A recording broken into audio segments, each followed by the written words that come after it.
बातमीचे प्रायोजक आहेत Iqbal fashion, बेगमपेठ market, Solapur. Akkalkot तालुक्यातील सुनील कुंभार या 28 वर्षीय युवा शेतकऱ्याने ऊसाचे थकीत बिल आणि कर्जबाजारीपणाला कंटाळून विषारी द्रव्य प्राशन करून आत्महत्या केली आहे। या शेतकऱ्याने दक्षिण सोलापूर तालुक्यातील धोत्री येथील गोकुळ शुगर यांच्याकडील थकीत ऊस बिल आणि मैदर्गी येथील बँक ऑफ महाराष्ट्र येथील कर्जबाजारीपणाला कंटाळून आत्महत्या केली। गेल्या 3-4 दिवसांपूर्वी त्याने विषारी द्रव्य प्राशन केले होते। यामुळे त्रास होऊ लागल्यानंतर त्यांना सोलापुरातील एका खासगी रुग्णालयात उपचारासाठी दाखल करण्यात आले। उपचारादरम्यान त्यांचा सोमवारी मृत्यू झाला। त्यांच्या खिशात एक चिठ्ठी सापडली, त्यात ऊस बिलाचा उल्लेख असून ट्रॅक्टरचे कर्ज फेडण्यासाठी पैसे नाहीत असे नमूद केले आहे। त्यांच्या नातेवाईकांनी शवविच्छेदनासाठी त्यांचे प्रेत शासकीय रुग्णालय येथे हलविले। सुनील कुमार यांच्या पश्चात वयोवृद्ध आई, वडील, 2 विवाहित बहिणी असा परिवार आहे। घरातील कर्ता युवकच गेल्याने कुंभार कुटुंबियावर दुःखाचा डोंगर कोसळला। ही घटना समजताच धोत्री येथील गोकुळ शुगरच्या अधिकाऱ्यांनी शासकीय रुग्णालय येथे नातेवाईकाची भेट घेऊन मदतीचे आश्वासन दिले।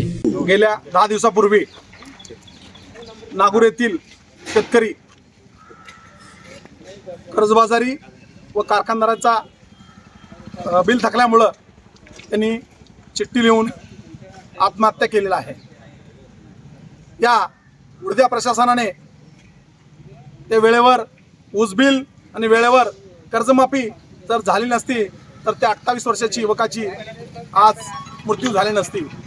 माझा सरकार या कारखानदारांना माझी आव्हान आहे आणि विनंती आहे, तुम्हाला अजून किती शेतकऱ्याची मुर्द्या पाडायचं आहे आणि नेमकं तुमचं मनात काय आहे ते एकदा सर्व शेतकऱ्यांना आपण कळवा, जेणेकरून आपण सर्व शेतकरी म्हणून विचार करू आपण महाराष्ट्रात राहायचं का आपण पण सर्व शेतकरी आत्महत्या करायचं, ही आपल्याला सर्वांना विचार करायला आणि त्या प्रकारे आपल्याला निर्णय घ्यायला मार्ग मोकळा होईल। वारंवार तो स्वतः शेतकरी, त्याचे वडील 3-4 आंदोलन, ऊस बिल द्या आणि कर्जमाफी करा, त्या आंदोलनात त्यांचे वडील आणि ते पोरगासहित सर्वे त्या आंदोलनासाठी ते लढत होती। त्यांची वेळेवर सरकारने दखल घेऊन कर्जमाफी केली असती आणि त्यांना जर ऊस बिल मिळाला असता तर आज तो मृत्यू पावला नसता। आणि थोड्याच वेळापूर्वी कारखान्याची दखल घेऊन त्यांनी काही आर्थिक मदत द्यायची त्यांनी ते शब्द दिला आहे। आम्हाला जेवढी कारखानदार आहे तेवढी सरकार आणि तो बँक ऑफ महाराष्ट्राचा तो मॅनेजर त्यांनी घरी जाऊन त्या शेतकऱ्यांना त्यांनी धमकावलंय, त्यांनीही मोठ्या प्रमाणात त्यांनी जबाबदारी त्याचीही त्या बँक ऑफ महाराष्ट्राच्या मॅनेजरची आणि त्यांची स्टाफची आहे। त्यांच्यावरती जे संबंधित आहे त्यांच्यावरती आत्महत्या करायला प्रवृत्त केल्याबद्दल ताबडतोब प्रशासनाने त्यांच्यावरती गुन्हा दाखल करावा, एवढीच आमची मागणी आहे। जोपर्यंत त्यांच्यावरती गुन्हा दाखल होत नाही तोपर्यंत आम्ही इथं मृतदेह आम्ही कोणी ताब्यात घेणार नाही आणि त्यांचे अंत्यसंस्कार करणार नाही। जर सरकारच्या मनात आलं ते करू शकतात, जोपर्यंत आम्हाला या शेतकऱ्यांना न्याय मिळत नाही तोपर्यंत शिवसेना उद्धव बाळासाहेब ठाकरे पक्ष त्या कुटुंबाच्या त्या गावकऱ्याच्या पाठीमागे भक्कम पुढे उभा आहे। जय हिंद, जय महाराष्ट्र। शंकर कुमार राहणार नागपूरगावचं आहे।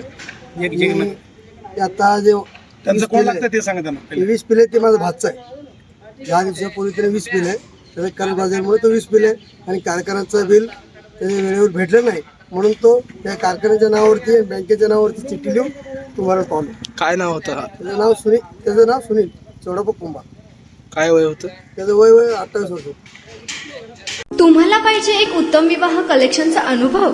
सोलापूरमध्ये एकाच ठिकाणी सर्व काही मिळायला हवंय?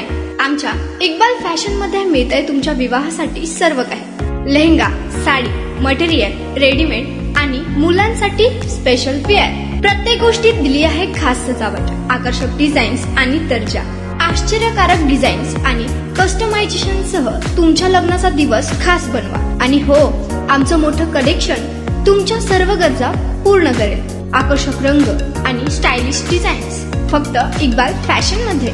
इक्बाल फॅशन सोलापूरचं अग्रगण्य विवाहासाठीच्या कलेक्शनसाठी आणि तुमच्या सुंदर दिवशी आणा इक्बाल फॅशनचा स्पर्श। मग आताच भेट द्या इक्बाल फॅशनला। आमचा पत्ता बेगमपेठ मार्केट, सोलापूर।